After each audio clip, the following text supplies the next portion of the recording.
चल बचिया तनी हाली हाली हुन कहत रहूँ न कि भैया जी हमार तबीयत खराब बाटे आ तनी ले आके या पहुँचा जाई। झूठ बोलेलन भैया, हम कहत नहीं कि हमरा नहीं खेजाई जबरदस्ती भेजतनी। अब उ झूठ बोलत चाहे सच बोलत उ हमारा से जोन कहन तने ना हमरा करे के बाटे, लेकिन उ झूठ काहे बोली हन? हम जानत कि हम जाके वहां रहतनी ना, त हमरे पता नहीं खे।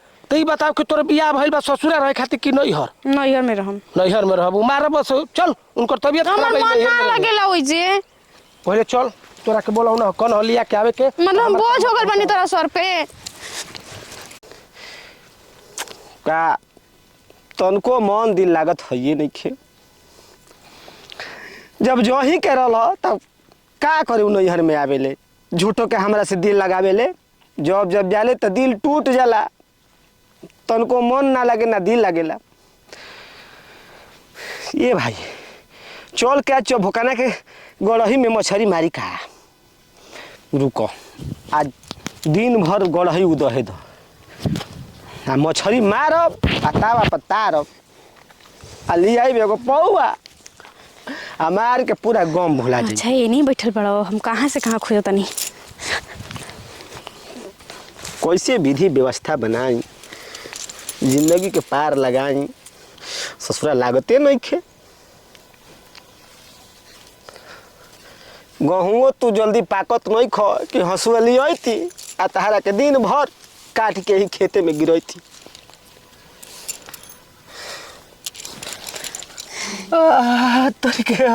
हाँ गइल हो हम कब से हम खोजतनी तहरा के जे आके बैठल बड़ो। हम तो जानते नहीं कि चल गलू अपना ससुरा अपना मर्द में घुल मिल गइल हो खबू, हमारे के भूल गइल हो खबू। ससुरा में हम जाइब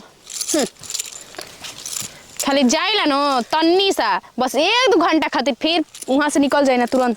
जाए दो बढ़िया कइलू आ गइलू। तोरा के पता बने के हमर मन वहां ना लगेला, मन लगल बा यहां तो वहां का हमरो यहाँ मन ना लगेला।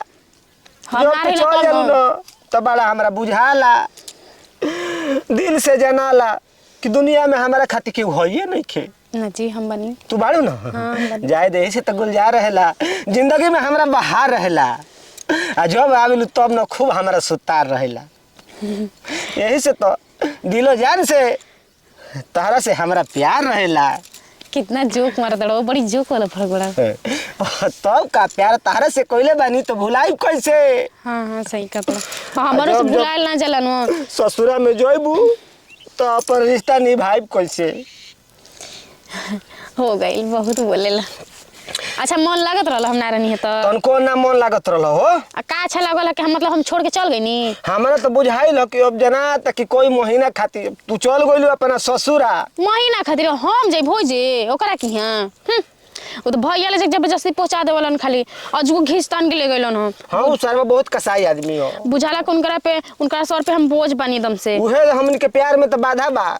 को भेटा जी तो अकेला में न तो सर के गोड़ ही में मूड़ी डाल के अब वही में मुंह आई देते। ना ना ना भाई है हमार, चाहे कैसनो भी भाई है ना हमार। अच्छा जाए तो अब कहला है जान तो बड़ा खींच दिख में कुछ कहा जाला। का पता सच में कर देबो तब ना ना एक एक गो भाई बा हमार। हम ऐसन कर अब कहे ना काली कहले में दम बा ए तर त कहानी खत्म बा।